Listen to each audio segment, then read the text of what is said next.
$1. For these amazing prices, dial *255*1#. Again, dial *255*1#. The more you play, the better your chances. It's Win Liberia Cash Giveaway on Freedom FM.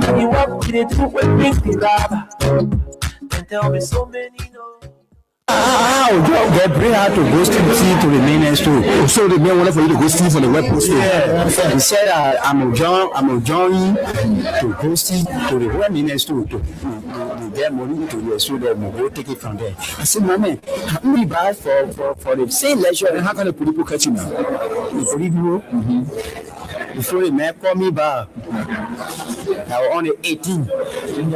The same man now? Yeah, the same man. The same man who went for you to go steal? Yeah, he called me on the 18th. Yeah. I was in the 9, now about 8:30. The man called me. He said, oh, my man, I will I'll call you back. So after you go to work? I go to work. You give me a working place, you can't go to the man? Yeah, after my working area to Clarence to now go to the man. To go steal now? No, I'm not go steal. I go to yeah. You get the question anything you want for me to explain for you to understand. Then still questioning me, doubling the question. How will do it? How will mean it talk clear? I break it, sorry. I see. When they call me in there, when they call me in there, he asked me, say, how many of you are working to the area? I say, we are 3. told the message we are 3. Yeah. So he said, I want to give you tea. To carry to the message want to give you tea. Have no tea. No tea. Yeah. For you to drink. Oh, bread. Bread. 3 pieces of bread. The egg is that. You enter my butter. So carry me to the minute. Say carry to the minute. You give it to the minute. Then you come back to the car. So the food make you now carry that to go convince your friend. Yeah. When I give it to the minute, the minute say thank you. I say okay. The minute say, where you going now? I say, I'm going where I can. So one of my friends call me. And the same way we do now. Yeah, the same way. And they say we for you to go steal. Yeah. So when I go to the minute, he say clean the car. Then they are 2 now. The cheap. Then they are 2. Big G though. Yeah. That which. Black BG, 4G. Yeah. So when I train the car now, air condition all is that. No, Papa, you can't wait for me to spin now. I'll leave the water now.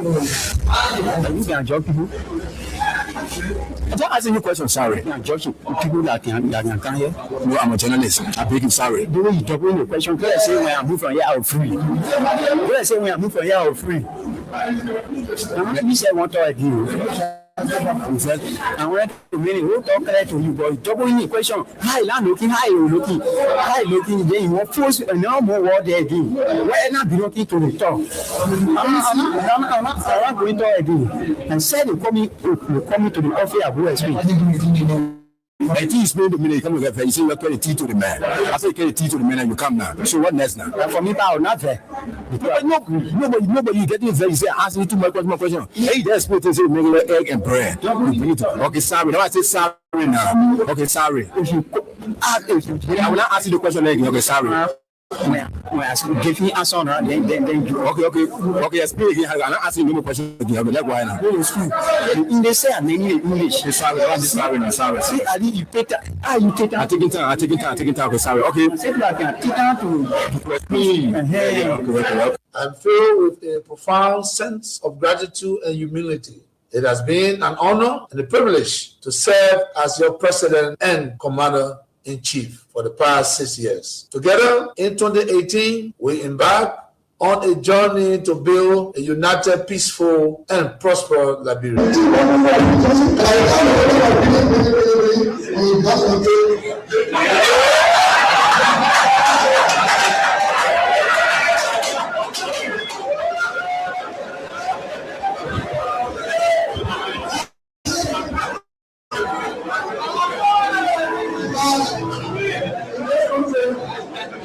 When you elect a clown and you think that he will be a king, what he does is to convert the kingdom into a circus. This is what we must deal with, and this is what we must say. Who do we elect into our public offices. Because, as I've said before, when you allow hyenas to take care of goats, why should you be surprised when the goats are eaten? This is the same. And Africa is only going to realize our potential in all areas when, by dint of choice, we enable and allow our best men and women to serve in different areas. I've heard it being said about Lee Kuan Yew in Singapore. I've heard it being suggested about Mahathir Mohamad in Malaysia. I've heard it being said about Japan. I've heard it being said about other countries. But there was a conscious decision on the part of those individuals and the followership. We always talk about leaders, but we never talk about the followers. The followers must also style up. Africans on average are for some reason attracted to thieves. Africans are for some reason attracted to men and women who cannot serve her. And when they are not served, then they complain. When Africans are told, choose you now whom we shall release, Jesus of Nazareth or Barabbas, they say, release Barabbas. And when Barabbas behaves like Barabbas, they say, why are you not behaving like Christ? It cannot be done. In May of 2001, signed a second of two executive orders, number 13213, Defense Exhibit D310, in which it was stated, and I quote, the government of Liberia's complicity in the RUF's illicit trade in diamonds and its other forms of support for the RUF are direct challenges to the United States foreign policy objectives in the region, as well as the rule-based international order that is critical to the peace and prosperity of the United States. Therefore, I find these actions by the government of Liberia contribute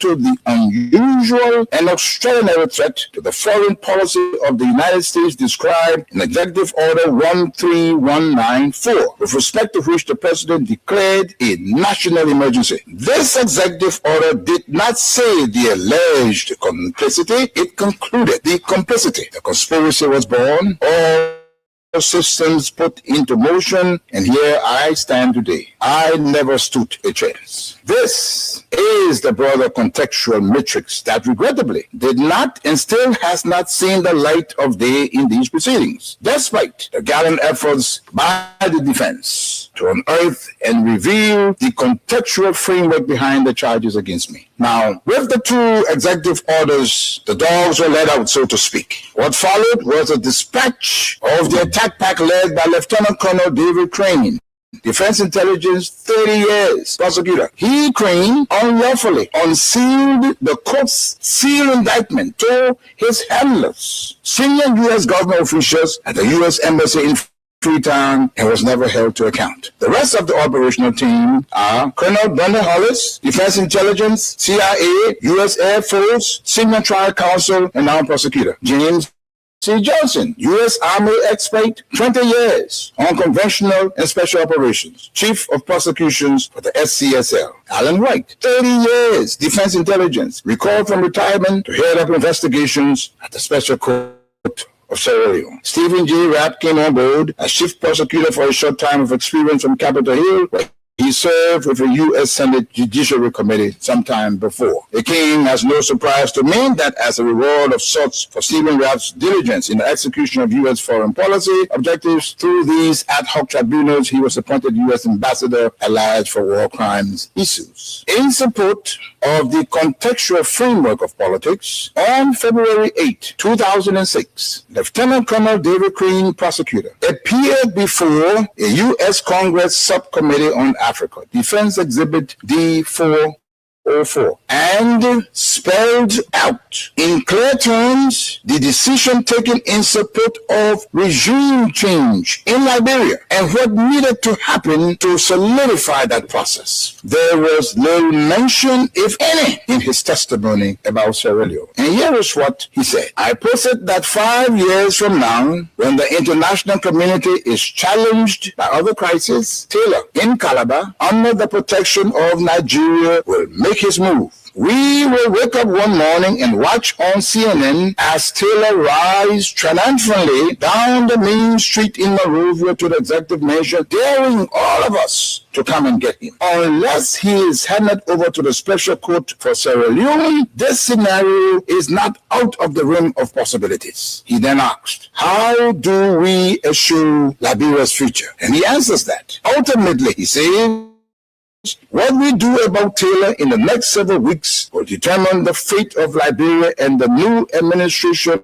of its president, Ellen Johnson Sirleaf. Crane then sets out several plans, two of which I'll state here. He said, first, hand Charles Taylor over to the special court for Sierra Leone for a fair trial, his kind of trial. This takes him out of the local and regional dynamics that is West Africa. Second, tie any financial and political support to good governance in Liberia. Time does not permit, but the exhibits are present. Not even the Nigerian nation was spared from threats and intimidation, as explained by Femi Kayode, press secretary to President Obasanjo, the Nigerian head of state, who was with him in Washington when President George W. Bush promised, and I quote, to bring Nigeria to its knees if Taylor was not turned over to the special court. And what happened? Obasanjo buckled and capitulated. Now, this demonstrates the significant pressure that was brought to bear on President Obasanjo, irrespective of his personal and leadership obligations to the West African sub-region. And therein lies the dilemma for current African heads of state and government, but how to enter into binding commitments and obligations with the African pairs and remain steadfast, resolute, and unyielding in their fidelity to those agreements in the face of such unrelenting and punishing pressure from powerful Western leaders. Where you at? Looking for your stomach. Stop slipping. Whip your hands. Come on. I know you're sleeping. I gotta wake up small. Yeah? Okay, let's go.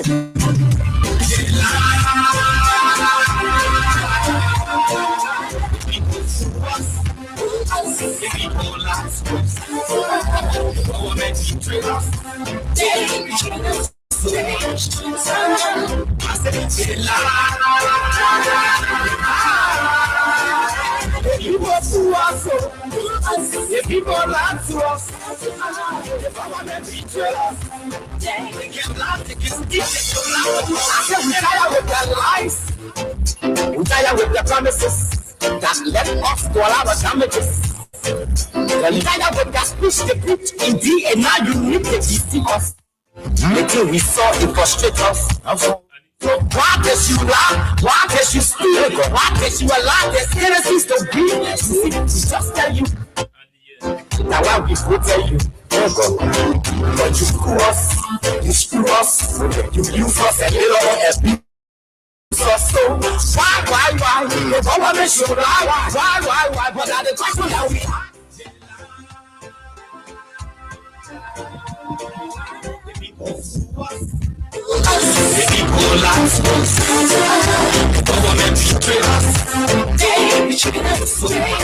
And here, okay.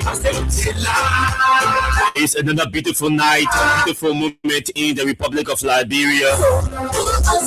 Let me say a very, very pleasant good evening to all of you across the country. Good morning to you, good afternoon to you, good evening to all of you in the diaspora. Our friends, our fans, our followers, our critics, and even those of you who do not like the things we say and the way we say them. It's good to have all of you joining us tonight on just another edition of Freedom Heart Talk. Your vision and your mission, your intention, the interesting issues to talk about tonight. Will be a continuation of from the previous week. New developments that emerged on the weekend. We begin the week reviewing all of the activities that took place on the weekend. His Excellency Joseph Yiman Boaka was in Lofa on the weekend, I'm told. The people lie to us. The government betray us. They get loud, they get steamed. The Congress for Democratic Change issued a statement today.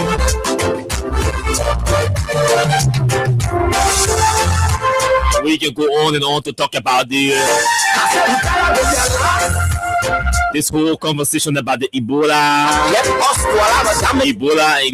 preventive measures being spoken about by all of us, including those in the managerial, those at the managerial level of the Ministry of Health. Just a lot. This show is in partnership with Crime Stop Liberia. Very shortly, we take a break. Bring you a word from our sponsor. When we come back, we'll move into our discussions. Beginning with recognizing those of you joining us via our Facebook Live tonight. My name is Austin Kawa. Junkies Morris is here.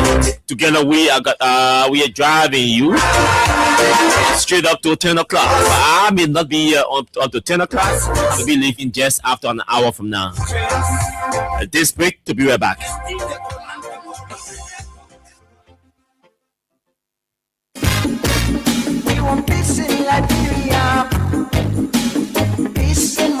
Yo, hello. I want to talk about violence. More violence is indiscriminate.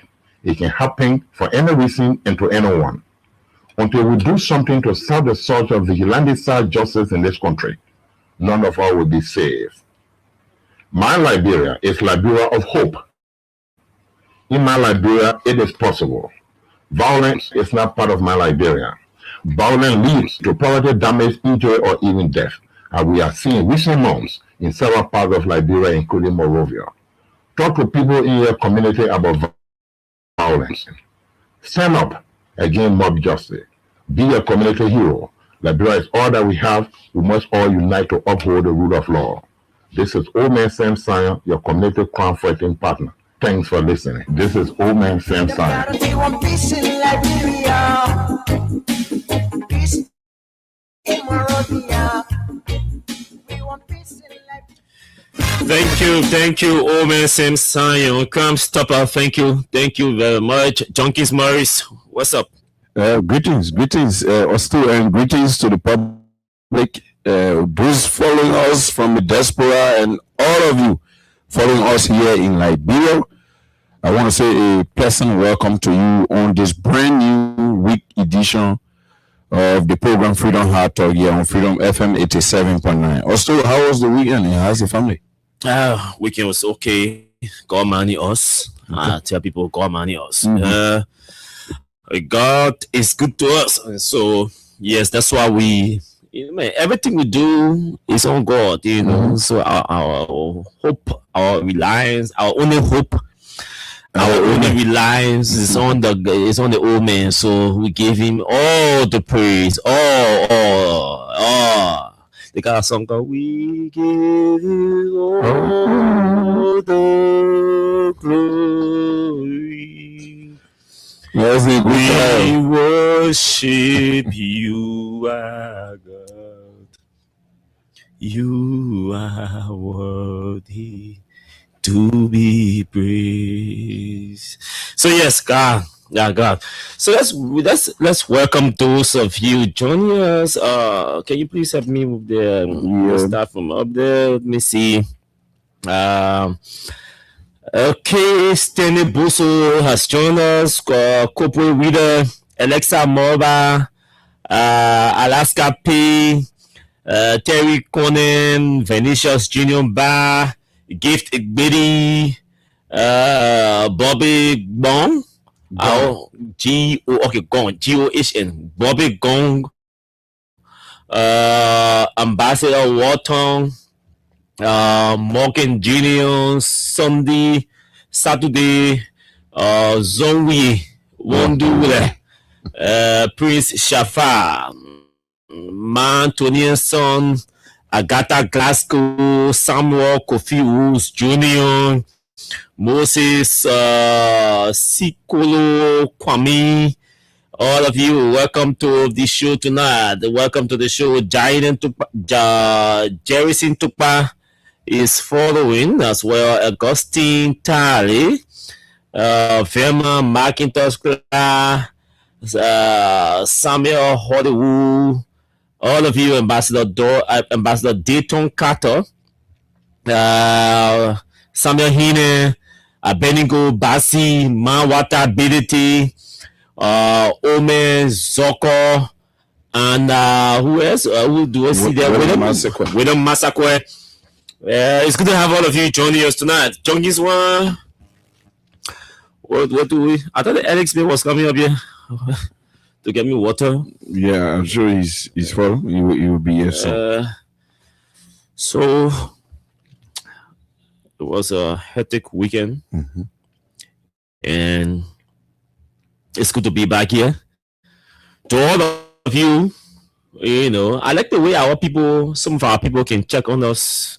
Some will send you messages, or some will call you to check on you. How was the weekend, or how's the weekend? How's everything going? How's the family?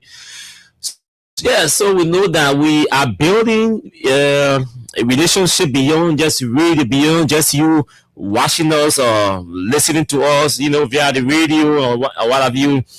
To a family, So we appreciate all of you who reach out to us, to check on us in these trying times, So what do we start from?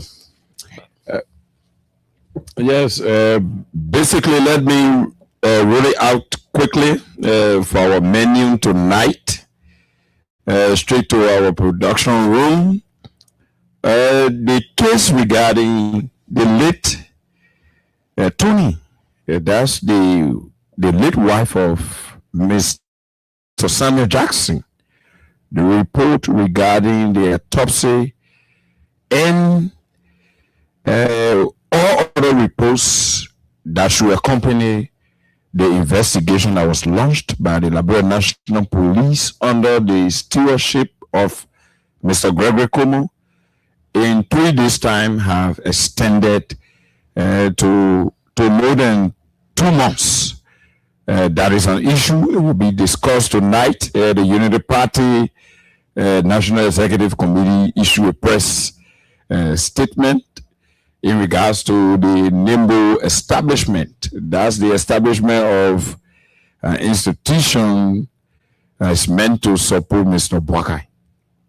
And JFK Nursing Director clarifies that Ebola is not in Liberia, and whatever that was going on in terms of workshop and seminars, they were all intended to prep our people or our health worker up in terms of preparedness before we can have an outbreak. So they've clarified that Ebola is not in Liberia, and a lady was arrested in regards to government saying that a false alarm was raised by her. All of that will be discussed in detail and so forth. So I'm seeing something on the Executive Mansion website. I think I want to start. Yeah, just try opening it. So I think this was posted about an hour ago. Under the caption, "A praying nation must be a responsible nation." President Boakai says at presidential prayer breakfast. Some of these, anyway, that people do what they want to do. I don't know. Okay, so President Joseph Yiman Boakai Sr. today challenged Liberians across all sectors to match faith with personal responsibility. He made the remarks at the presidential prayer breakfast organized by the Evangelical Seminary of West Africa of the EJS Ministerial Complex in Odiest, Congo Town, addressing clergy, government leaders, private sector representatives, and international partners. President Bouaka described the occasion as a moment of national reflection. A moment of national reflection. A moment of national reflection. Again, I'll emphasize a moment of national reflection and a reminder that Liberia's future depends on both human effort and divine guidance. The president reminds us that Liberia's future depends both on human effort and divine guidance. While government makes plans, institutions carry responsibilities, and citizens work daily to build a better country. We must never lose sight of the divine hand and God's a divine hand that guides nations. The president highlighted ongoing progress, including improved rules, stronger institutions, growing international confidence, and expanded economic opportunities.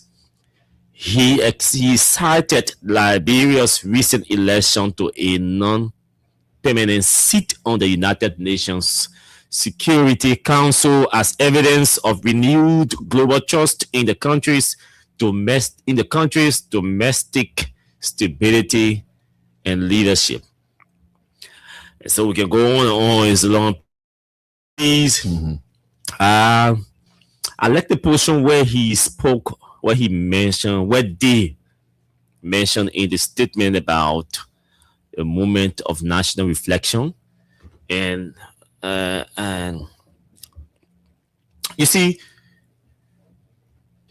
these phrases and opinions or expressions are importantly necessary for our country, for our growth. They are necessary. You know, a country that does not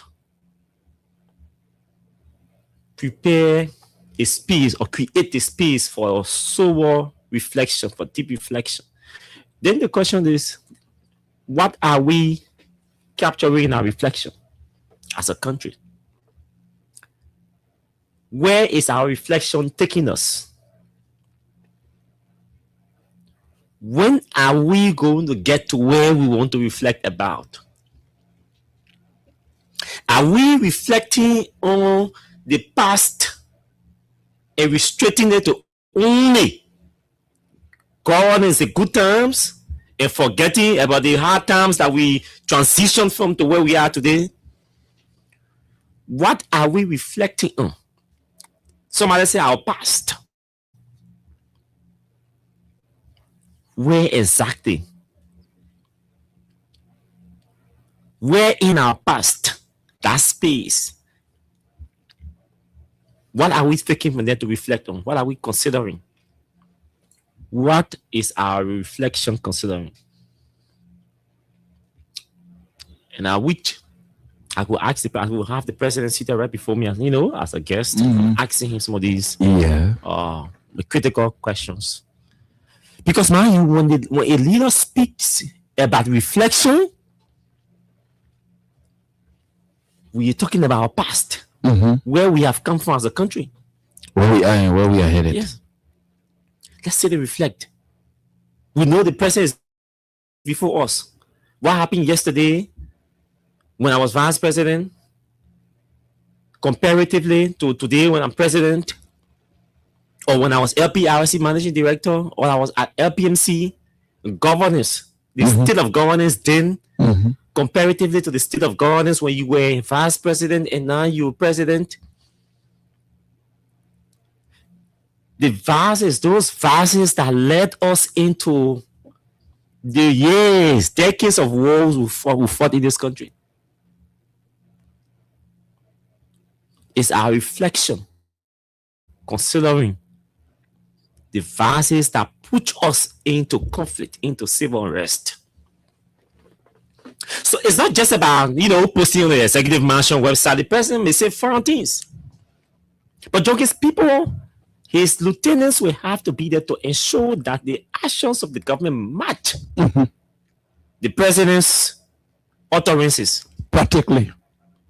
We have to be pragmatic in our engagements, in our conversations. The president can be, calling us to reflect. The president cannot be telling us about responsibility.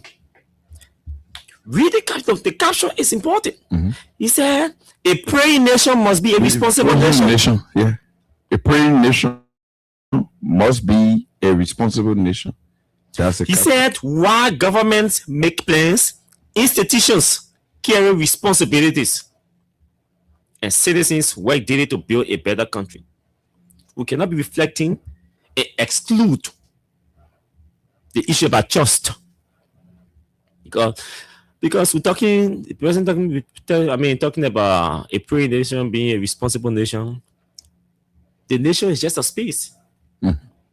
The country is just a space, Mr. President. I agree with you 100%. That a praying nation must be a responsible nation. I agree with you, Mr. President. Are we even a praying nation first? That's the question we should ask ourselves. Are we a praying nation? Are we a responsible nation? Like I said, this place called country or nation is a space. It's a space. There are people occupying the space. And there are people managing this space. That's where responsibility comes in. Those who are given the responsibility to manage the space we have today that we call country. Your statement places all of them under the radar. The first line of becoming a responsible nation must have responsible leaders, Mr. President. When our leaders are not responsible, our country will not be a responsible nation, Mr. President. And I draw your attention to a number of issues concerning your officials who are not portraying themselves to be responsible people, Mr. President. Just see as a boss. And Mr. President, you can tell us that you are not aware of these people's activities. Just see as a boss, Mr. President. You and your C as a boss, your son, you're validated and signed the code of conduct for public officials. We can't be a praying nation. I agree with you, Mr. President. A praying nation must be a responsible nation. Your CSA boss cannot be dismissing people because they engage into dismissing civil servants because they engage into politics. Unquote. While he himself is engaging into politics against the code of conduct for public officials that the two of you validated. Mr. President, this is concerning. We must agree when you speak as a leader because we believe you speak with wisdom. But when those wisdom cannot be particularized, then it becomes an issue to talk about, Mr. President. Then it becomes an issue to talk about. Because the president cannot be calling on us, the citizens, to be responsible people. And his officials are not being responsible. They are not leading by example. Then it is concerning. So, Mr. President, without due respect to some of your officials, they are not as responsible as they are supposed to be. Because in all fairness, Mr. President, it is irresponsible for your official to intentionally violate the code of conduct. Responsibility does not only mean, oh, well, you do not want your called over as representative, then use some of your executive members to go and lobby with the House to impeach him. No, that's not the quality of the responsibility we're talking about here. Josiah Juka is in clear, even have been in clear violation of the code of conduct for public officials, Mr. President. We can be praying to God and asking God to help us to be a developed nation, asking for God's divine blessings, His divine protection, His divine guidance. And then when we succeed, God help us, we succeed in getting elected to a non-permanent seat on the UN Security Council that is supposed to be promoting peace. Then we come back to our country and start beating protesters and beating students and dragging them because the protest for improved university. No, that's a contradiction. See, the number of police brutality has increased over the years, and no action is being taken. If you were taking actions, then we will be here celebrating you, Mr. President, because that's being responsible. People must be made to account for their wrongdoings. We know things will go wrong, things will get wrong. Officials will misbehave or slip. But what you do, the actions you take to punish officials who disrespect the laws, who violate our laws, who urinate on our constitution. But again, even in your office, Mr. President, you are aiding and abetting the disrespect and violation of our laws. Remember in 2024, the situation between Judy Annie and Prophet King. I sat behind these same microphones and reminded you, Mr. President. I cautioned your government and reminded you that the utterances made by your legal advisor, Councillor Bujuben Keita. I still remember watching that press conference conducted by Kula Fofana, your presidential press secretary, where your legal advisor openly announced on camera that he took his telephone and called the city solicitor. And the minute he said he questioned on the phone, I called him and questioned him. That was interference with the justice system. And your legal advisor said he called the city solicitor and asked him about the case and instructed him to drop the case. That was a case between two private citizens, Judy Annie and Prophet Key. And I said to you, Mr. President, that was the beginning of our intentional disrespect to the laws. Just after that situation happened, Funati Kofa was chased, harassed, along with lawmakers, particularly physically beaten, assaulted by state security in a political struggle that was supposed to be left with lawmakers to handle. The executive got involved and physically on camera beat lawmakers. Today, the president is talking about is attending a national prayer program and reminding us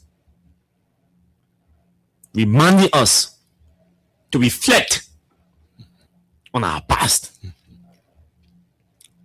Those are the incidents, Mr. President, that you, myself, all of us need to sit down and do a sincere reflection of where we have come from, why development or progress is so slow, because these are some of the reasons. You are in all of your activities, Mr. President, All your activities, all your actions, your utterances, they have all divided the country into two. We are reflecting on where we've come from, Mr. President. We cannot have a responsible nation with a country that is heavily divided on political and in some cases tribal land. Because even in the very government, one tribe of few tribes you left out. Everything, all the important influential positions going to Lofa. The entire Southeast field excluded from the government. We can't, Mr. President, it's not possible. You have to reconcile this country. You can't be calling on citizens to be responsible, to support the government, to be. No. It's a good call. But all of your actions, Mr. President, without due respect, your actions have divided the country. Sadly, Mr. President, you are not doing anything. This is a democracy. A multi-party democracy that you lost your relatives for, some of your relatives to the war. I'm talking here, lost some of my relatives to the war. All because we were fighting for multi-party democracy. We wanted people to have the free way to affiliate, to associate, to align. Something that is guaranteed by our constitution. And that no one is supposed to be dismissed from his or her job. No one is supposed to be prevented or denied employment because of his or her political side. Today, honor your government, Mr. President. To work in government, you must be a unity partisan or a liberty partisan or a UP Alliance member. Let's reflect. But you are cautioning us or advising us to be responsible people. That is not a responsible action, Mr. President. No responsible government or responsible leader will celebrate, will dismiss or deny you employment to work. Even in the private sector, when they know you're seeking for a job in the private sector, they chase you there. Why? Because either you supported George Weah or you are a sedition. Mr. President, that's not responsibility. No responsible president does that. No responsible official, minister, or managing director does that. That you deny a Liberian from working because he or she does not support the Unity Party. So when I say we need to be practical, that's what I mean, Mr. President. We keep be saying fun things and doing ugly things. We go to the public on the camera, we say fun things. We come behind the scene, we do bad things, we do nasty things. We chase our own brothers and sisters off their jobs because of opinion, because of expression, because of speech. You were, Mr. President, we are reflecting tonight. You were former vice president and political leader of the Unity Party for 6 years under George Weah. Nobody went to jail in this country for speech. The government did not jail anybody in this country for speech. You were president. The very man who supported you today, he's in jail for 6 months for speech.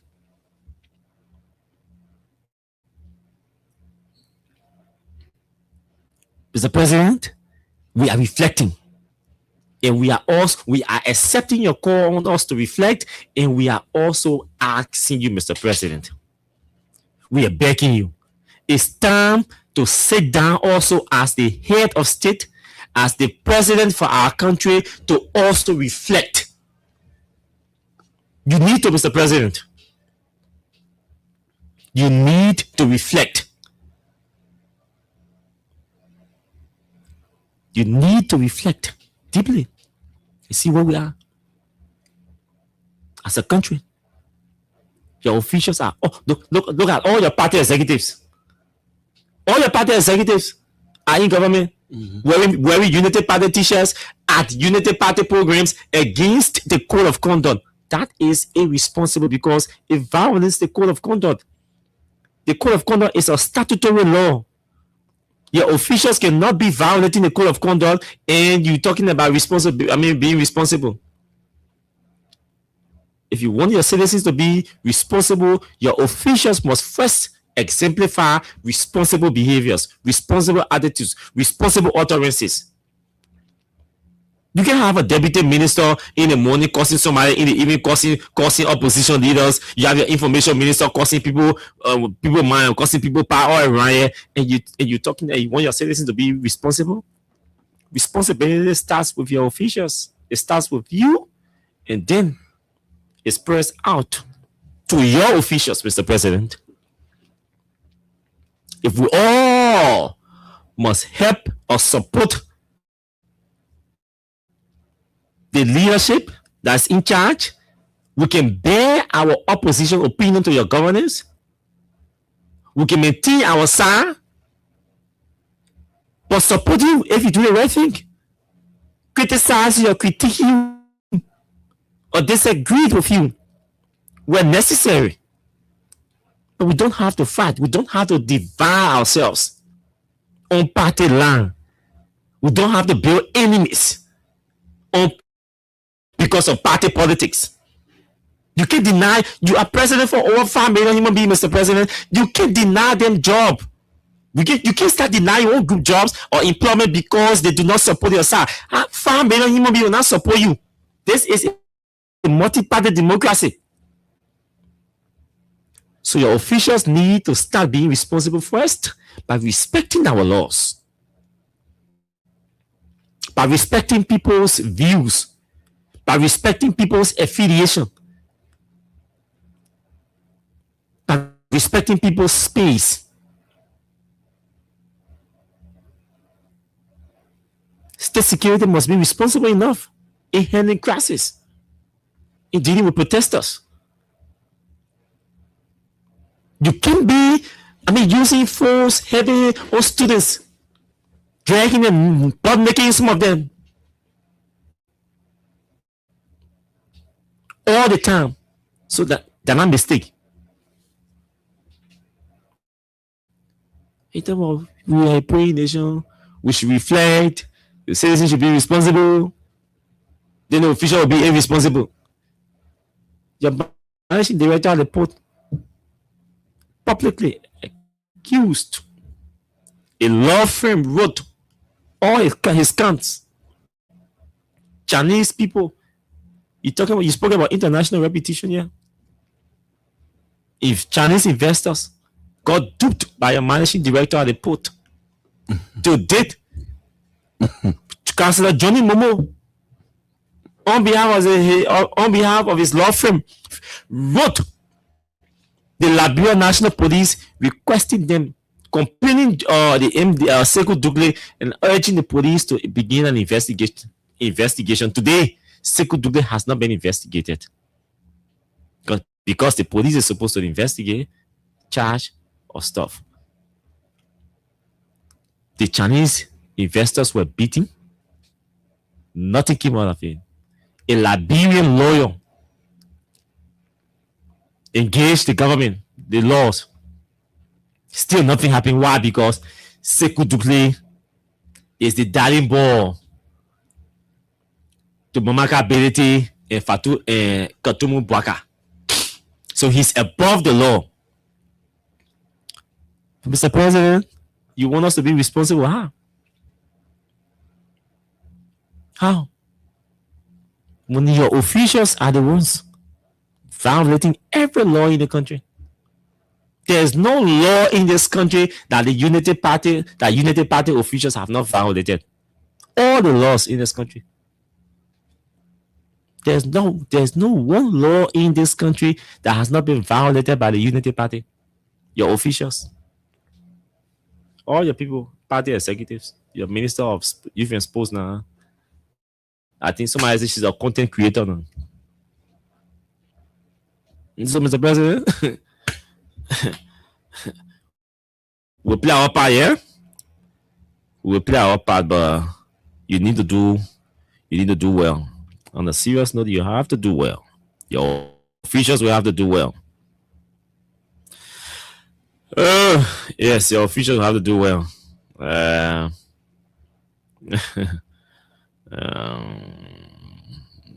Okay.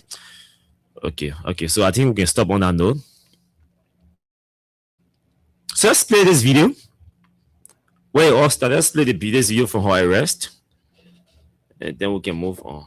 So yesterday we had a training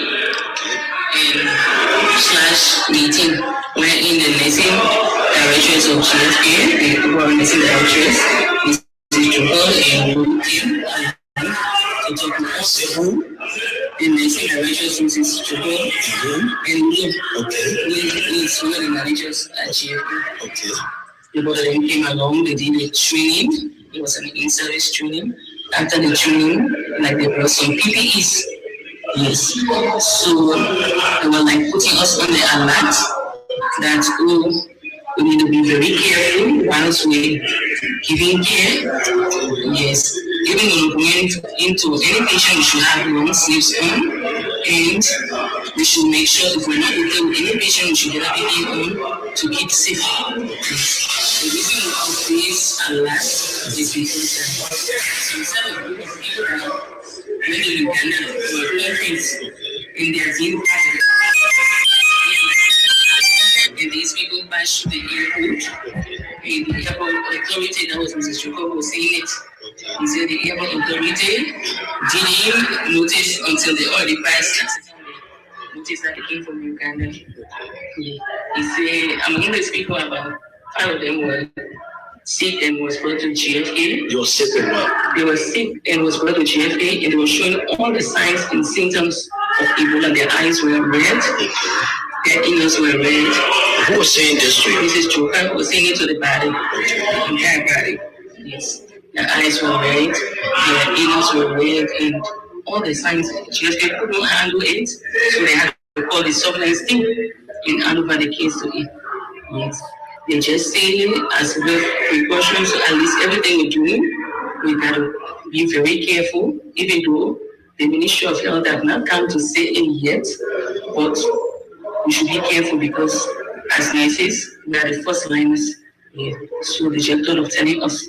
So when I went home, I called my children, I gave them a lot about the present situation that is going on, and I also went at home for women. So I decided to went at home for women? Home for women. At school? I'm a nurse there too. Okay. So I decided to alert my nurses. Yes. So I started reporting to them, alerting them because like I tried to call these people online in the chat room. So I decided to reporting to them just to alert them about what is going on because we are nurses. And they have to take in any political field. And okay. So that's a sign. So that's Paula. Mm-hmm. That's Paula what, video. yes, that's what she explained and everything. And then there's also this response where I'm told, okay, Spoon is reporting something, and they're reporting that this is the response from the director of nursing.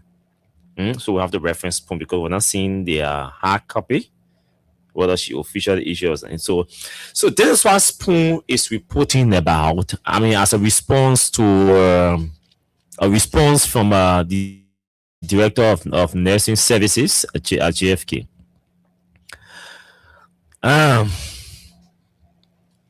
The director of nursing services at the John F. Kennedy Medical Center, Mrs. Joanna D. Joka, has clarified that recent educational sessions conducted for nurses at the hospital were strictly precautionary and not linked to any confirmed Ebola case in Liberia. So in her statement, she didn't say also that the director of nursing confirmed anything, yeah. So let's get that. You listen to, she said they were showing she mentioned that 5 patients were showing signs and symptoms. All the signs and symptoms. Mm-hmm. That is not a confirmation of no. So let's get that. We have to It's a correlate caution. here. They say in a statement issued Monday, Mrs. Choka explained that the awareness and preparedness initiative was carried out as part of her professional and ethical responsibility overseeing the E.S. Grant Memorial and Maternity Hospitals under the JFK Medical Center. According to her, the training was aimed at strengthening the readiness of nurses and ensuring a safe working environment for both healthcare workers and patients in the event any highly infectious disease outbreak, including Ebola virus disease. Mrs. Choka noted that Liberia's painful past experience with Ebola, coupled with a recent alert from the Ministry of Health regarding reported Ebola cases in the Democratic Republic of Congo, made it necessary for healthcare workers to remain informed and vigilant. She said the training focused on patient triaging procedures, infection prevention measures, and the proper use of personal protective equipment, including impermeable gowns, double gloves, and face shields. It is important to clearly state that at no time during these educational engagements did I or any member of my team disclose or suggest that Liberia has any confirmed Ebola case. So only the Ministry of Health has the authority to declare confirmed Ebola cases in the country. We got reaffirm. So yeah, so Choka did not say they didn't allow her. No. Mrs. Choka did not say the lady, Paula, lie on her. So you will play Paula's account just now. We just read for you Mrs. Choka's account or response or clarification. So there's no disagreement between the two comments. No. Paula said training sessions were held as they call it preparedness or readiness awareness session with nurses, because recently there's a Liberian delegation that came from Uganda, and that they passed through the airports, through the airport via screening and all of that, and they got home. 5 persons fell sick and were rushed to the hospital, JFK, and all the 5 persons were showing all the signs and symptoms of Ebola. That does not mean they get Ebola. But Paula was quoting Mrs. Choka, who announced in that meeting, in that awareness meeting, that nurses, please be careful. You'll be on the alert. Critical cases, can you use your PPE or your gloves? Because recently, the Liberian delegation returned from Uganda, and 5 persons fell sick, and they are showing all the signs and symptoms of Ebola. So you'll be on the alert. That was the essence of that meeting that Mrs. Choka held with nurses. On the basis of that awareness message or alert given to the nurses, Paula, who also works at Hope for Women as a nurse, decided not to keep the information to herself, but to also place other nurses who worked with her at Hope for Women on the alert also. Precautionary too. Yes. While she was doing that in good faith by putting other nurses on the alert, she said, no, all these nurses are many. We already have a chat room. And I'm able to call all the people there. Maybe I basically where to read everything. Let me just send a voice recording to them in the chat room, placing them on the alert and sharing my knowledge and my experience with them. Somebody in the chat room too probably may wanted to, probably somebody in the chat room to say, let me forward the information to my brother or my sister or my relative for them to be on the alert. And Ajaha is the other just started going. And the information, it turned out to be a PLEC. She raised false alarm about Ebola being in Liberia. I have not listened to the audio. The audio that is circulating, I have not listened to it. But a media colleague who listened to the audio said to me that there is nothing in the audio where the lady confirmed that she did Ebola in Labro. Just be careful, no. She was also saying, using the word as symptoms, showing all the symptoms and all the signs like that. But she didn't confirm just that. To be on the alert. Yeah. But you see, I don't know what to take away from there. But I think, you see, I was just talking about politics, right? This is the cause of toxic politics. Our President Sharif, in one of our recent responses to public stuff about one time there was news that President Sharif contributed money to CDC construction. In response to that, President Sharif said, our politics is so toxic. And this is the toxicity she was talking about. You see, because we want to politicize, in fact, we have politicized the entire country. So everything, Oscar in what we're not to go visit more at the office. Some people get there. Why supposed to Joey go to more at the office? Also, even moving on to go to go visit some of your friend government, do all that. Oh, even see me and some of my friends to sit at entertainment places. That was remember a line clear. Yeah. You see, they made a beat to what do you call the play? On that street, what do you call that? You didn't play, man. Mirror shop on that street. The man come that street here, man. The other men, they kill a man cow. Yo. So you trust it because that's how we've made the country. The country is so divided on political line that we are taking it to the hospitals. Yes. I told you, right? JFK is highly political. That JFK season. That's why I'm very careful with some of the other time I shared an experience where my wife took my daughter at the hospital. And JFK. And when she identified herself, they asked for the child's name. She called the child Ostina Kawa. The guy who was doing the registration was brave enough to say to my wife, "Oh, you hear the Oscar now be on the radio cussing, dealing with Unity Party. Oh, they he hate Unity Party." Yes, so my wife decided not to seek treatment at JFK for the girl out of fear. Then she called me. She came outside. She called me. I was so angry. I was going to JFK. Then she said, "No, forget it. We'll go different hospital."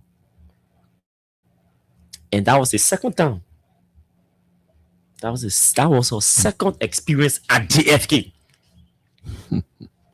So imagine, and her first experience was a doctor. The same remark, a doctor, medical doctor, he made the same remark, and we had to transfer the girl in the hospital. But she didn't tell me. So when the second incident happened, she was forced to tell you. Yes. And guess what? The doctor was the one who was treating Ostina. The first doctor, the first guy. So we had a number, recording, checking in, you know. But that's why I got angry now, you know. But then I think the whole JFK been in now. Be careful. I can't say I will not care my children there because when you got emergency, you don't know. Eh? I guess I will not care my children there. But we have to be on the alert. Sure. We have to be extremely careful. Because the country is so politicized now that even the nurses, the medical doctors, they're all showing their side. Not all of them. But some of them, blacklist. Especially the ones in position, they are not afraid to show their political side and express their political opinions while on work, on call. And this lady is the wife of the CSA boss. Yeah. The director of nursing, she's the wife of the CSA boss, Josiah Joka. So you see your political lineage. So anybody could easily assume that maybe they won't target again, they are Paula, or nobody wants to target her. Everybody, my man, their minds are just made up on politics. They just tied to politics, so everything must be political. There are some who call them sedition. Paula sedition. She won't be. They Paula who are work at jail. I don't know about. They say all the nurses have spoken with about Paula have been all along. We never hear talking politics in the hospital. Some will be 5 years, 10 years with no. So it can be political. But still, some of her colleagues there have struggling to make it look political. So my brother Junkie, I country with him. I mean, empathy with Paula, and I like the way she's so relaxed. And I think the clarity also that came from Mrs. Joka was necessary. Was very necessary.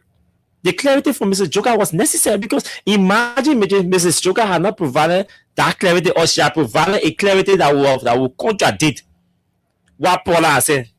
Yeah, it means the speculation would have been indicated. Yes. Whether she's being professional in her response in the public, so as doing something different. But if the response I read from Mrs. Joka, if that response is her real self, but I don't know. But those of you who know, if that's the Mrs. Joka there, I mean, then her husband only arrogant. No, they gotta do like that. So yeah, but if that response she the clarity she made, if that's her real self, I mean, good to go, Mrs. Joka. I clap for you. You know, so men can be arrogant, so women can be homo. So women can be arrogant, so men can be homo. So sometimes it can be. So we not use your husband's arrogance to just preclude you of the benefit and the hard way you continue to. And now you can tell you do what they're doing. So nobody can join you into it because of your husband. Yeah, but man, so junkies. I mean, but that's what I think, man. The country, I think this whole thing is being overly hyped. It's exaggerated for political reason and all of that. We can't do that. That the last place that was supposed to carry politics in the hospitals. Sure. We have politicized all the sectors. We won't carry to the health sector too? No. Also, this reminds me of the situation with the former traditional council here. They seem politicizing every facet of the society to the extent that bishops, pastors, and reverends are using their pulpits because the president talked about Liberians reflecting. A praying nation is a responsible nation. So when we want to reflect, these are things that we need to put into perspective, Mr. President. The JFK is not a terrain for politics. No, not at all. Not at all. In fact, the issue, I got problem with the form and manner in which state security handled this issue. But just abruptly arresting this lady. By radio camera. What's the intent? What kind of uptake is that? That is a prejudicial action. What's the intent? What's the intent? There has to be a comprehensive, no-interference investigation that will see this lady coming before the law to answer the question if the need be, or if she really made a statement that was raising false alarm.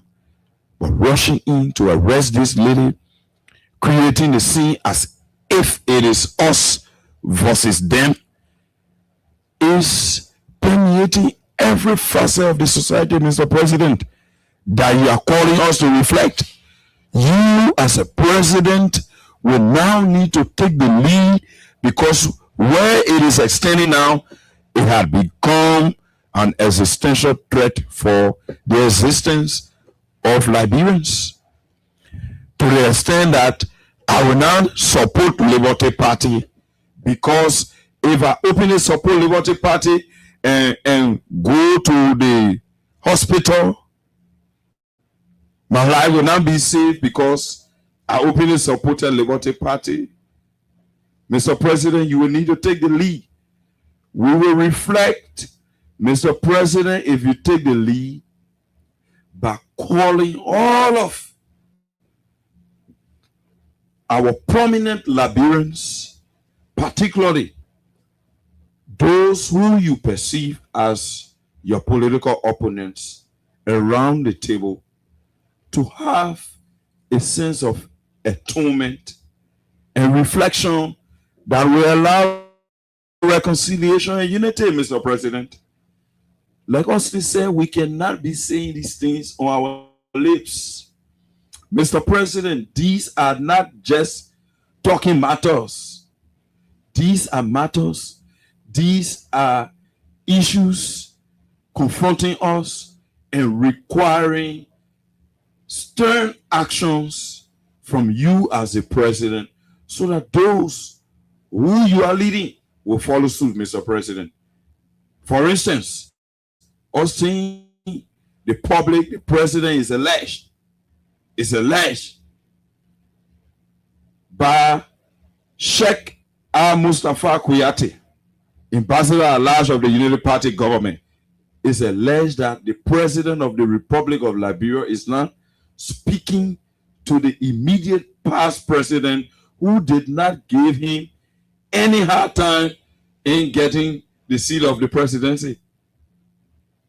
The president, if this is true, the president will have to take the bold step by taking the lead as a father of the nation to call on the immediate past president and other stakeholders to a come to Jesus meeting, Mr. President, since you need Liberians to reflect. Now, you're in speaking, conversation, speaking, debating with Joey and Joseph Boga. Yeah, you what to do. I'm mentioning this because the president is calling us to reflect. A praying nation is a responsible nation. So for us, citizens of this country, to be responsible, our leaders will have to take the lead in being responsible. Well, the president doesn't want to speak to the former president. And I'm a Benin for me. That's your Benin, but Labro Benin. No, that's Labro Benin. Once the president is respecting our laws, once the president is dismissing or suspending and prosecuting his officials for corruption, once the president is now using his office to interfere with the justice system, once the president's officials are not using their offices to rig public covers and even intimidate and humiliate opposition people, beat those students, bro, you must be the job that I know. Austin, we just want the president to respect our law. That's not the issue. Austin, a personal feeling was speaking to Joria's speech. Is it Joria? That one that two of them faced it. No, at this stage they are national leaders. All right, Austin. You have national speaking ceremony for 2 hours. Bring 2 hours together. National speaking ceremony. Bring 2 hours. You can't speak. I beg you, yeah. Speak. 2 others. Austin, these are the 2 leaders in the country that are controlling majority of the people. So we create one session of familiarity. For speaking session for Joe, campaign for Joey and Joseph Boga to speak. Carrasco was traveling and took picture with Joseph Boga Jr. He put it on Facebook. Google, eh? Carrasco and Joey song. So Joey, you must speak to Joe Boga. Joe Boga, you must speak to Joey. That 2 of them. Yeah, is why they need to speak. Our phrasing UP will interact with them. UP phrasing CDC will interact. The ones who say we're not interacting because you CDC made or UP made that are better.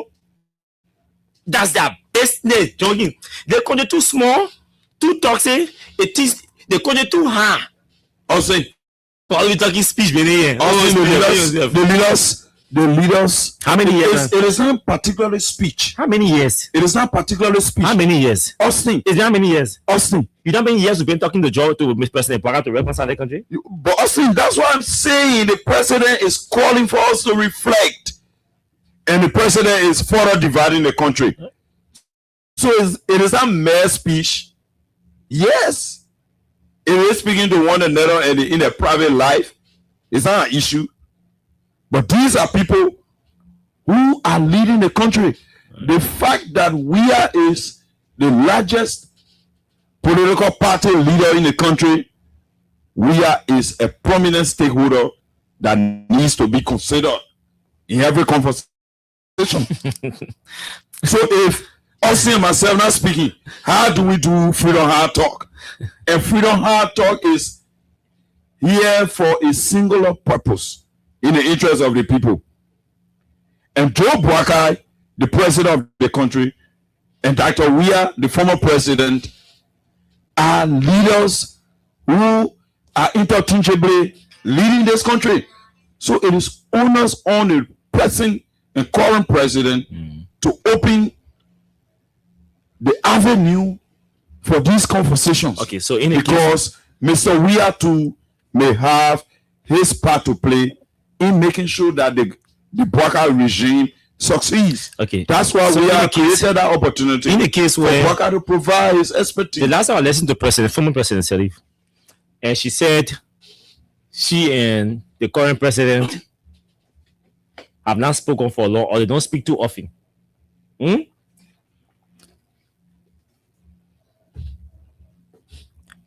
Since this speaking thing is supposed to be tied to governance as a step or as a measure for being responsible and taking the lead, in the case where people say, okay, Joseph Boakai is the president.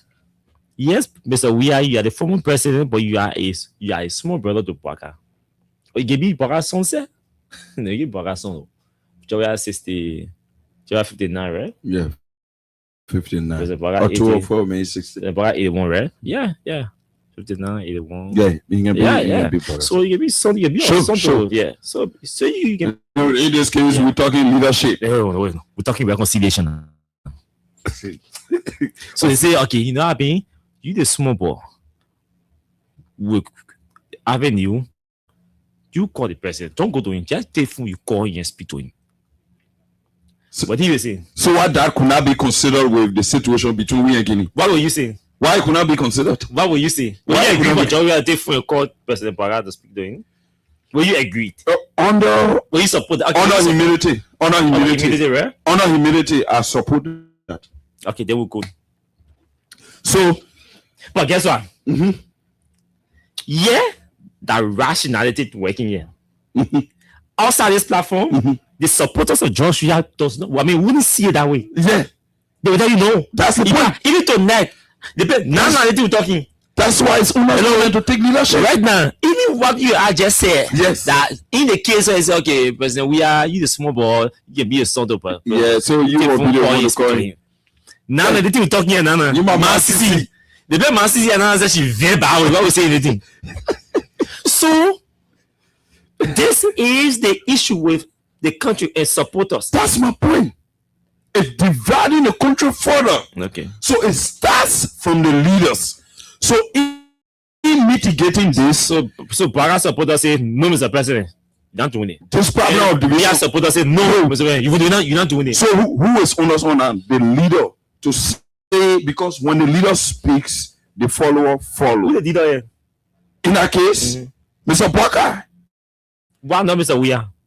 Who is a former president? He was president before Joseph Boakai. If you want to bring in that analogy, when he defeated Joe Boakai, the now president, He went at the residence. Okay, he did. That was the first resident he visited. So you see, so now you sound like honor the law reciprocity. Honor the law reciprocity. You say I'm sounding as yeah, how you sounding now? Yeah, now you sound like a sedition. I know. Or like a United Palestine because I know you try to play the devil's advocate. My point is reconciliation. Since the president is calling us to reflect and be responsible citizens, we always encourage on this platform. He should take the lead. Okay. So you know why he needs to take the lead? Yes. The president is with the sovereign, and on that basis, he has to extend the hand of friendship. That is the modus operandi. No, that one is sentiment. Not sentiment. That's sentiment also. You see, okay, let's transition to something. Who's the sovereign? Because no, you see, I always say this to people who write junkies. You see, this place, this platform, radio, is for if we don't manage our sentiments or about issue or emotions, we might just sound like the ordinary Liberian out there. Yeah, and we can't be sounding like our audience because the people in the audience, that's just sad. They got sad. You people here, CC people here. When we're talking governance on national issue, like reconciliation, we can't be invoking sentiment. That's sentiment. No, that's my position. Oh yes, I listen to you speaking. We can't be invoking sentiment. We can't be sentimental about it. The moment we try to be sentimental about it, it means we're not even prepared to see the two people reconcile. Because as soon as start being sentimental, then you say because there's one sentiment. You say because this is your analogy is because Mr. Weah got elected in 2018 and he drove to Mr. Braga's house, so Mr. Braga too got elected in 2023, he must drive to Joe Weah. You see, that's sentiment. To satisfy the taste of the popular supporters. Chief, you and I want two leaders to reconcile. We can't be taking side. I'm not taking side. We can't be saying I'm not taking side. No, but the analogy, you can be telling me because Joe Weah drove to Braga when he was elected, that Braga turned out to drive to Joe Weah all the time because he elected. That's sentimental. Let's transition. That's sentimental. I like your devil's advocate. Let's because transition. we don't want to create a space and avenue that will see the convergence of the two leaders. Yeah. But so to do that, we can't be we have to play the neutral role. No, thank you. So keep me saying because we are delayed, Braga must do it. There's no standard here. That's not an acceptable standard. That because we are delayed, so Braga must do it. That's not an acceptable standard at the national level. We're talking reconciliation. No, we can use that as a standard. The president is the president. The president. I said two things. The president is president. The president is also a father figure to George Weah, right? Meaning, I take my Weah support, I take my Weah support, I put it one side. You take your Weah support, you put it one side. They were talking national issue, we're talking reconciliation with no side, with no emotion, no sentiment. But guess what? We agree. CDCs will not support it. CDC will not support Mr. Weah taking phone to call President Braga. CDC will not support it. United Palestinians will not support President Braga going to John Weah, taking from the call to go to no. They will tell you, say, the UP will tell you, say, there's a UP saying no, that first goodness. Forgetting on Mr. Weah is former president. So they will tell you that first goodness. Don't call him. No, don't drive to him. Before you go there, he will open a gate for you. Eh? That's why in this case, that's not the ordinary supporter of something. Mr. President Braga, you can't go to that man house before that man go there, that man go embarrass you or humiliate you or stuff. Maybe probably he may not open a gate, the recession by people. No, don't go there. So now the same sentiment. That's what I'm saying. That is the same sentiment you are not paying attention, you're drinking water. I'm saying, I'm quoting UP supporters here. I'm saying this is exactly what UP supporters will be telling President Braga not to do. It is one CDC supporter will be telling President we are not to do. That's not my opinion. And my opinion is the president should take the lead. That's my position. Your opinion is but you saying no. Your opinion is the president must take the lead. Sure. I agree with anybody who will suggest for President Braga to take the lead by engaging former President Weah. I will agree with that person. But you know what? in negotiation, you gotta leave room. Yes, negotiation are give and take.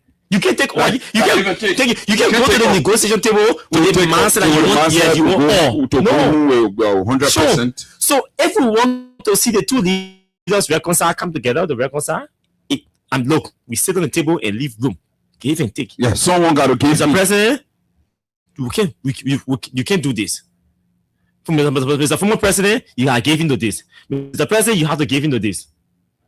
But once we're not prepared to give in, to let go our ego, bro, we'll be wasting our time on the platform talking about George Weah and Joseph Boakai speaking Benin. It's a complicated matter. Because my view may be realistic, but unreasonable to some supporters of George Weah. Your view may be realistic, but will be viewed as but they'll say you're not making sense. That stupid thing I want to talk on the radio, excuse my expression. That's something else. No, Junkies, I was talking. Somebody sitting down, what George Weah supporter sitting down somewhere, no, causing me. I'm telling you. And what Unity Party supporter somewhere, yeah, dealing with me. That's the society we have. That's the society we have. I'm a Weah supporter. I'm not supposed to praise Joseph Boakai. Yeah. And also sit down and say and praise the government for something that we're talking about. That PR you do. Thank you. And also that's a standard. The emotional standard we set. Yeah, that's the emotional standard we set for people, for ourselves. That because Austin support George Weah, he's not supposed to say anything positive or any PR thing for Unity Party government. That's not my standard. That's not my standard. When campaign we change the tuning, we adjust the messaging and engage in a campaign manner. Yeah. When campaign is over, we tend to talking governance issue. We return to talking governance issue.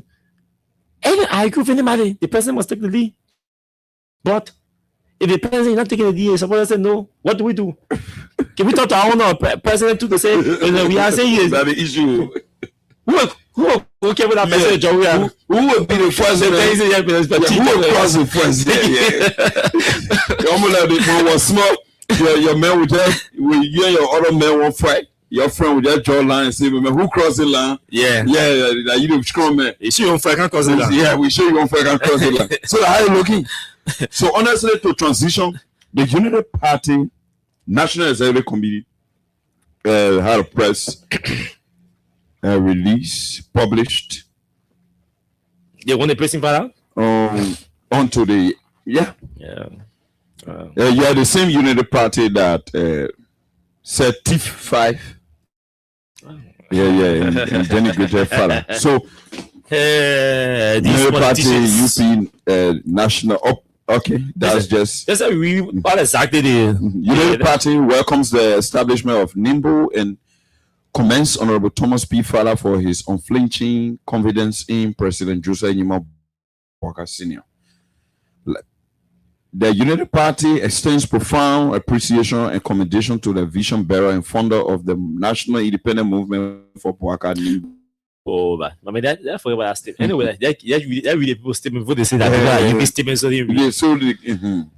Honorable Thomas Fowler, Deputy Speaker of the 55th National Legislature, Republic of Liberia, for the official groundbreaking ceremony of the Nimble National Headquarters held on May 24, 2026 along the Tottenham Boulevard in Monrovia. The colorful and well-attended occasion, which brought together thousands of enthusiastic supporters and citizens, was graced by the presence of the President of the Republic of Liberia, His Excellency Joseph Boakai Sr., along with senior government officials of the Unity Party, including the National Chairman and the National Secretary General. The massive turnout and level of organization demonstrated the growing national support for the rescue mission and the developmental agenda of President Boakai. We particularly commend Honorable Thomas P. Fowler for his statesmanship, courage, and explicit confidence reposed in the leadership of our standard bearer and President of the Republic of Liberia. His decision to establish NIMBLE reflects a strong belief in the President's vision for economic recovery, infrastructure development, rule of law, transparency, and inclusive governance. At a time when Liberia is undergoing critical national transformation, the Unity Party believes that collaboration among patriotic Liberians and progressive institutions remains essential in consolidating peace, stability, and sustainable development across the country. The Unity Party assures Honorable Farah and the leadership of NIMBU of our readiness to work collectively in promoting the RS agenda for inclusive development, AARD, and ensuring that the hopes and aspirations of the Liberian people are fulfilled. The Unity Party remains committed to building broad-based partnership that transcend political lines in the interest of national unity and progress. Signed, Lassana Pawene Fofana, National Assistant Secretary General for Press, Publicity and Outreach Unity Party. Austin, there are two things a joy from this press release of the Unity Party Executive Committee. First, the Unity Party is commending Thomas Fala, who was on their blacklist upon coming to power for prosecution, for possible prosecution. Today, he's being praised as erudite, as somebody who is in their land, who is in the interest of development, and nothing is being raised of the university Honorable Farah bill under the CDC-led government, which the Unity Party campaigned with all along, including denying Honorable Thomas Farah of the senatorial seat here in Monserrado County. The tone have changed. So the Unity Party and the CDC, what I really want to understand from these two political parties that are almost 24 years now in leadership of our country, 18 to be given to or ascribed to the Unity Party and 6 to the CDC, that they cannot take with JBE. So the way you're looking at now, when CDC comes to power, then Thomas Farah go to CDC, then CDC people start pressing him. For me, that's that's one of the major things I take from this. Thomas Farah was in the CDC, he was being referred to as Thief 5. Thief means criminal, somebody who can steal, somebody who can take what not belong to them. Today, that the Thomas Farah is being praised by the Unity Party, the young people of the Unity Party, the leadership of the Unity Party, that once cry around Monrovia town. All of us were witnesses that Thomas Farah was engulfed with stealing Liberian people money. Thomas Farah was involved with signing bad deals against Liberians. Thomas Farah did not need to have the opportunity to lead Monserrado County as senator because he was T5. Why today Thomas Farah building a structure for Joseph Boaka re-election, even though the Unity Party herself have not started building any structure yet as a national political party headquarters. But the Unity Party is not questioning Thomas Farah where he get that money from and he building Nemo headquarters with. This is the Liberia we are in. So these things, Austin, sometimes I can agree with you. They can appear frustrating because tomorrow the CDC comes to power or the ANC comes to power, Thomas Farah will be running there, and you will see politics, that interest, and they have the usual saying that there is no permanent friendship, no permanent enemies in politics, only permanent interest. And these are the verses that continue to keep our people way below the belt. You have people that Thomas Farah and Ronaldinho in their ways into the ruling establishment so that they and their surroundings can have better lives. Then they come back to you. They bring those same monies that were ill-gotten to influence you, to support them, to go back to power and subjugate and oppress you. These are the things that continue to happen. So you, the people now, will need to take the bull by the horn. Because if Deputy Speaker Thomas Farah is tired with the Unity Party and sees the wave of change going in the direction of the CDC, you come back to CDC, they go, they have one ceremony, then they see the men are prodigal son. Like the men can start, the men can go to the Bible, then they will say, men are prodigal son, the men come back. You lead the man, oh, you lead Farah, then found the CDC, Farah, then all CDC people you're leading. These things continue to keep our country down and backward. Most of these politicians are not behaving responsible, and this is setting a bad signal for the young generation that you can go to any political party and grow sick. If you are losing favor from that political party and there is option that has enough grease and glory, then you go there and live your life in peace after you've been criticized or accused of mismanaging, stealing, and carrying out corruption. Then you go on the other side, you are protected, you are shielded by the new establishment you go to join. This is what happened in the case of Thomas Farah. Thomas Farah was being blacklisted as one of those persons that were milking the economy of our country, according to them, allegedly, under the then Wias regime.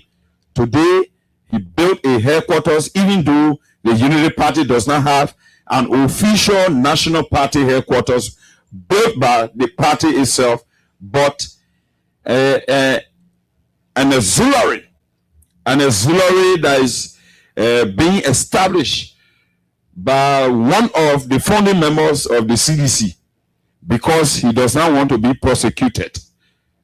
That the Unity Party had a series of information on him, which they accuse him of. He do not want to be prosecuted. That's why he decided to go to the Unity Party, even though they get headquarters, spend money and build headquarters for them, and nobody will question him like they questioned him before while he built houses in Lofa. He was stealing the money. Today, those houses cannot be brought under investigation, but Samuel Twe is being investigated over and over and again. And only that one man, 62 cases will come on, and the other people can be investigated, and their case stay sitting and just dormant. Nobody wants to raise it. Nobody wants to talk about it. Everybody have forgotten 2020, the slogan that were around T5. Nobody wants to investigate. And this is where we are. We are just in a vicious cycle of poverty, destitution, suffering, anarchy, irresponsible governance, leaders lacking the credibility to lead well for our country to become a better place where our generation unborn will come and be proud to say we are Liberians. This is what we are experiencing. Fake people. Today the man is in Unity Party, tomorrow the man in ANC. When you ask the man say no permanent friendship, no permanent enemy, only permanent interest. That the kind of thing we will be on. And Austin, the public, is this the kind of country that we will continue to be proud of? Is this the kind of country that we want, that we deserve? Is this the kind of country that Liberians supposed to be experiencing, even though we all know that we pay the price? Our brothers and sisters, our mothers, fathers, aunts and uncles, friends, pay the price in the thousands today for us to be where we are. And we are still in the vicious cycle. I watched then standard bearer of the Unity Party, former Vice President Joe Barker, who is now the president, campaigning, expressing to Liberians that we know all the places the money going. We know we'll go for it. We'll go after them to bring the money back. Today, Thomas Fowler was one of those persons. One of those persons topping your list. Topping your list. Thomas Fowler now is a darling boy to Joe Barker. Anywhere Thomas Fowler put money, Joe Barker now know they play again. But before, wherever Thomas Fowler had money, Joe Barker, the president, now knew the place. He knew the place because Thomas Fowler at the time was supporting then President Weah.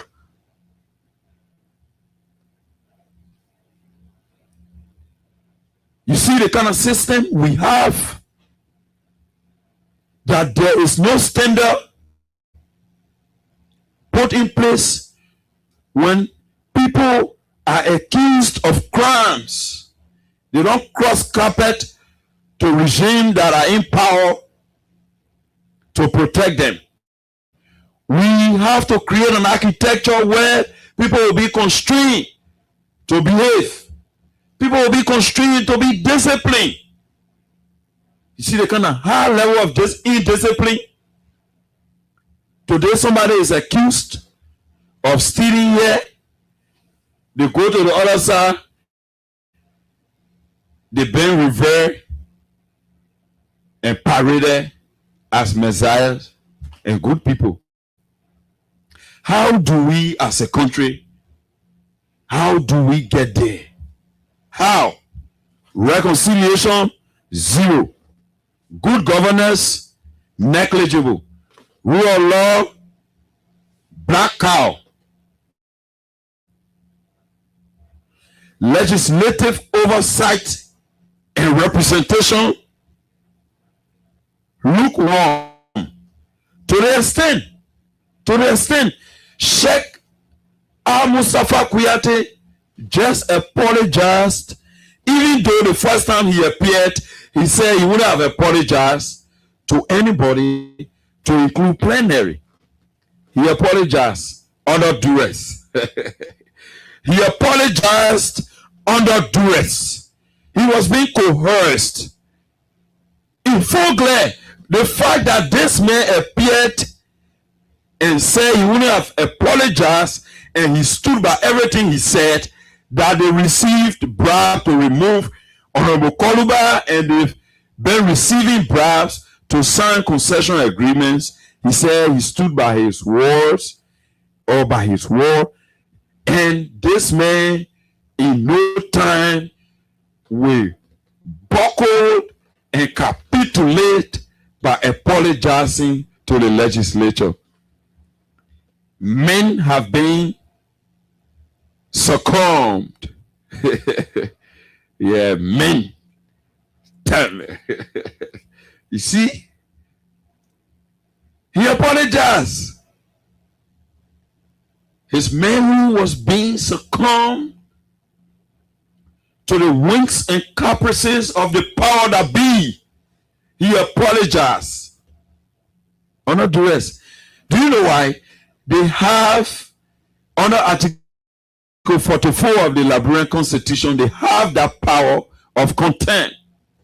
So it is that pretext that they decide to use to influence his decision. So he wanted to stand by his decision, by his statement, but because the winks and caprices of the power that be, the oligarchs, the aristocrats who are governing this country under a corporatocratic regime, where companies and big corporations are making decisions on behalf of the citizenry of our country. The government is not in charge. They are calling the shots. They are determining percentage in terms of agreements, concessions, conventions, treaties, MOUs. And we sit here and we think that ordinary thing we eat, that serious thing going on here so. And we have to take serious measures as citizens to stop some of these irresponsible leaders who are doing these things to make our country to remain in a state of anarchy. Because where we are just surviving to the extent that serious minded people are complaining on daily survivability, daily subsistence. We in trouble. Intellectuals, people who have the capacity to produce, meaning to work, and their work can make impact. They don't have the opportunity to get work. You hear Samuel Dazzle Johnson? You bend down low before you can get contracts, before you can get jobs.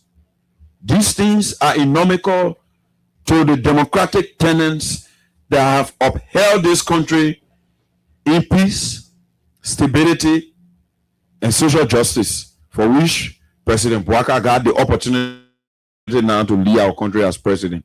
Mr. President, I'm advising that you take you and do the needful so that Liberia become a better place for all of us to thrive and prosper.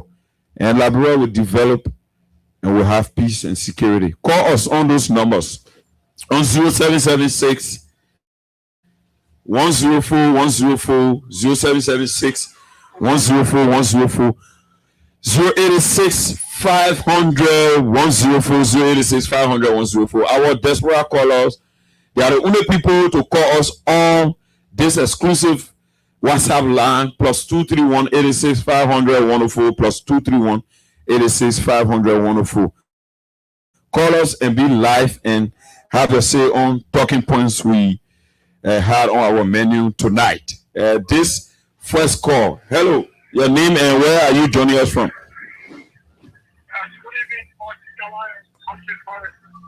How are you? George, and I call you this evening from Go ahead, quickly. Yes, because of our big friends, that comes with the GSK master about it. And one thing I want to say is that it seems like the government is trying to have something for the Liberian people, because I didn't see anything bad that lady did to have social time or police to be a issue that they invest over for agreeing with her, but you know, that was very bad.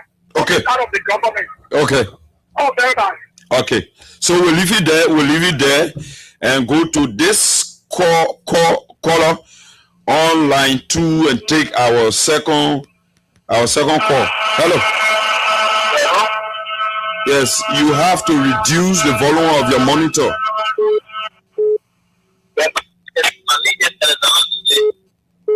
Yeah, go ahead. Go ahead, Sisi. Yeah, Tofa is two sons of Gofa.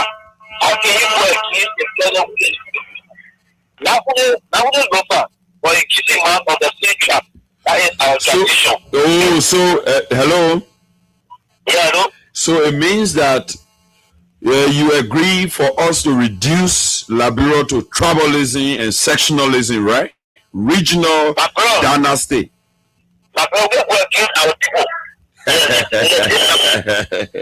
This caller on line 3. Hello, your name and you joining us from where? Hello?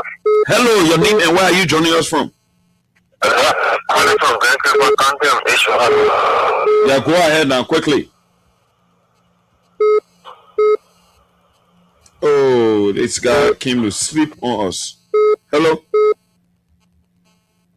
Yeah, go ahead. Hello. Hey, thank you. Yeah, go ahead. No time. Yeah, thank you. What I want to say about Thomas Salah is all of us from Lofa County. Yes, how to talk plenty. Thomas Salah will fall. I can show you. Thomas Salah will fall very soon. Will fall. When they will tell him, then it takes time. If you not take time, will fall flat. I can show you below. Thank you. Thank you. We'll leave you there and go back to line one. Just call out your name and you join me. Hello, brother. Go ahead. Yeah, this is Joshua. I'm calling for Taylor Secretary. My brother, my daughter was supposed to be graduating on the 23rd of this month. Fortunately, I'm not US and I have my rent to pay. I'm not able. Today, I took day to go around to go look for a job. No way. Around single year. Even out of single. My brother, it is not easy. If my daughter don't graduate, I will take my daughter and myself. I will go in front of the executive mansion. Between the executive mansion and the house, I will take my daughter there. I kill my daughter with this thing, and then I kill myself right there. No, you know what? I beg you. For me, to even get my rent, landlord to put me off. You alone go on your. Listen, you alone go on.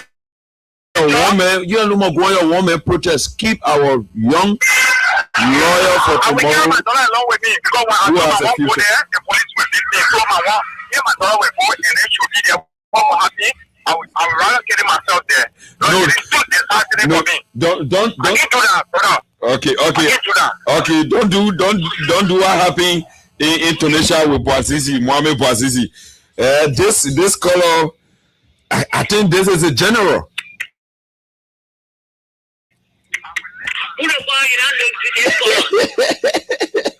Welcome. Thank you. Let you be laughing at the back. You were referring to me, and I didn't want to see him. But you were saying, I thought you were referring to me. Are you? But I'm still I'm respond to you on the radio. Yeah, respond. Yeah, I want to tell you to tell us that they know the hair. You cannot make peace, and we go say that. We have to go make peace. Now we say, "Oh, see him, Don't blow you. So talk with him and say, whatever he want to do a peace, they want to make peace. So the boy is scared. He's the first country. He's going to make peace. Oh, you using my phone to make parallel me? Yeah, to attack the man. Yeah, because I you call my phone to attack me? A fool for you, man. You can't get me here when I call my food. You know for that food. You call my food. So, yeah, lay your talk.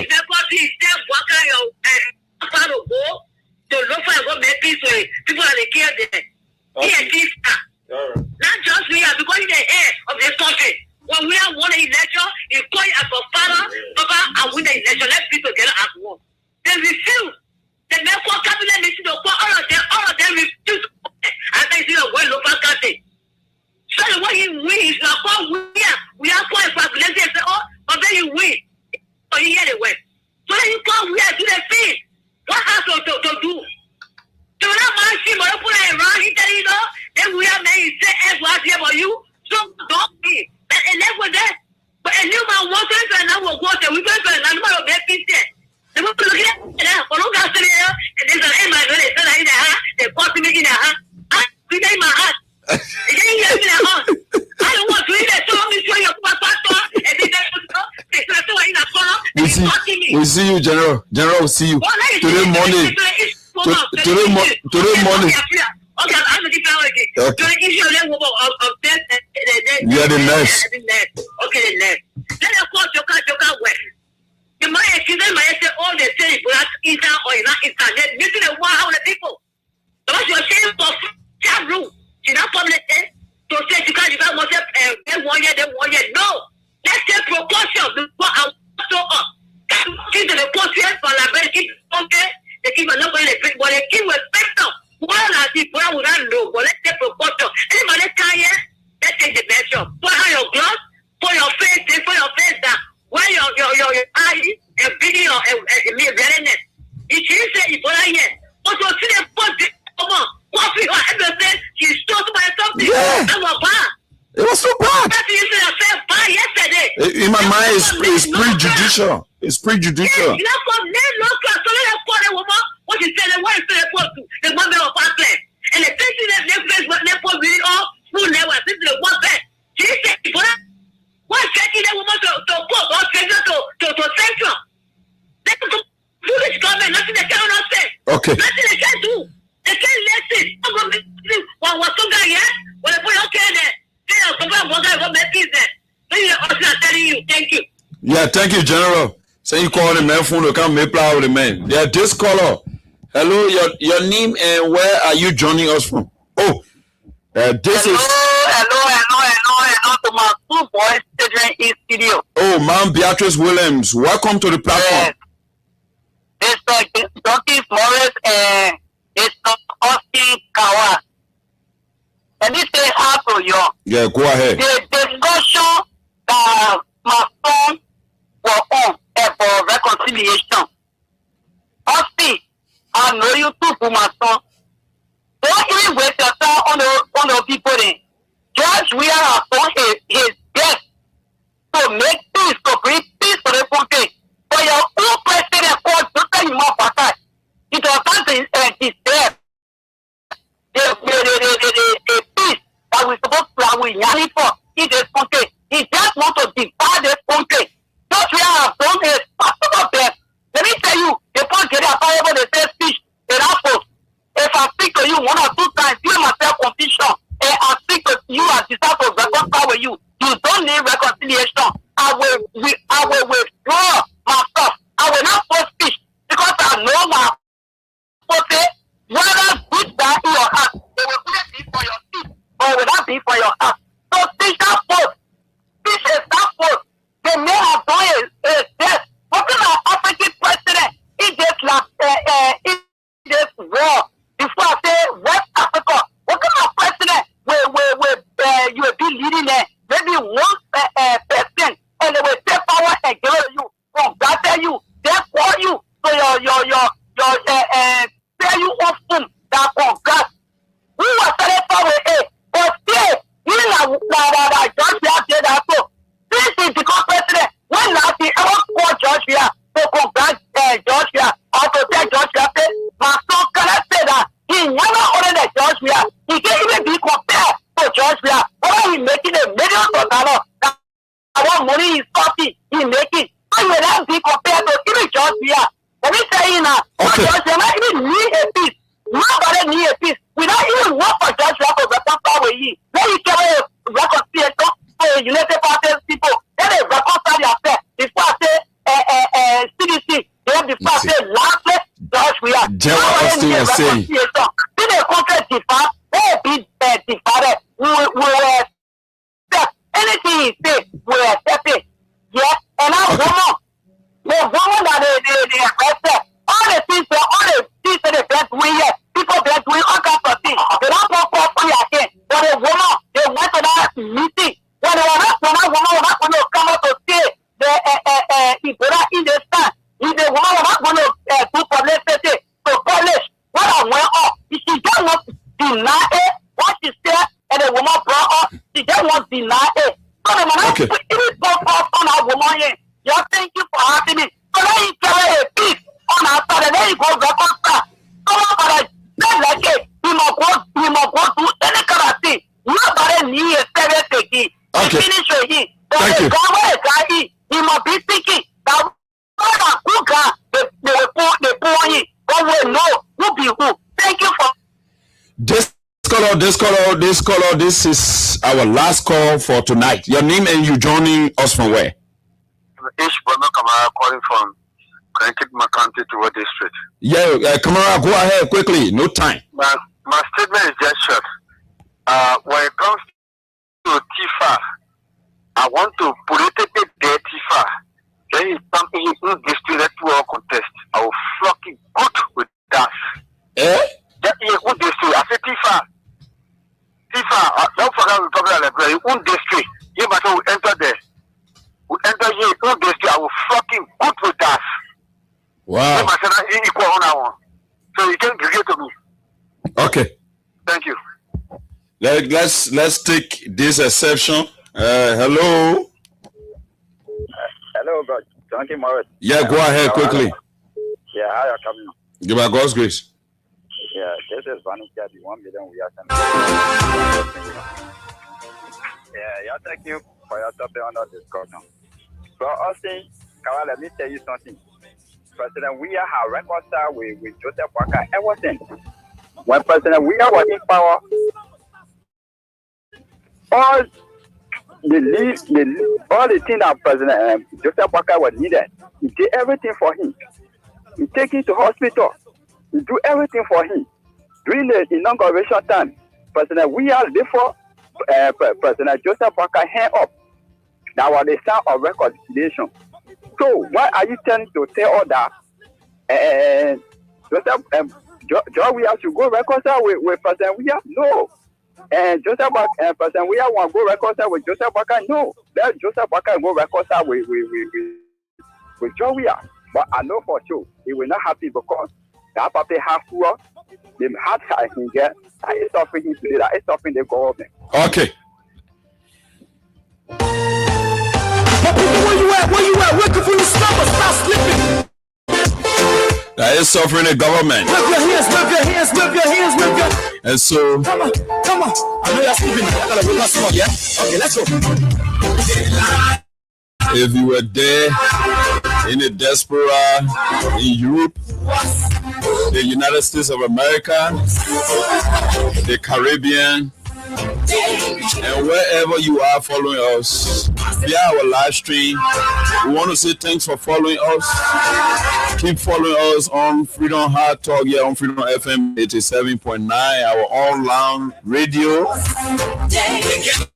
Our other platforms to include our YouTube channel. Our callers here, thanks for calling. Those that tried calling and did not get through, we will be here on tomorrow from 8 to 10, same time, same station. My name is Junkies Morris, and Austin Kawa was here. Bye-bye from our end, and tomorrow we'll be here with fascinating topics. You use us and they don't abuse us. So why? The government should lie. Why? But now the question that we peace.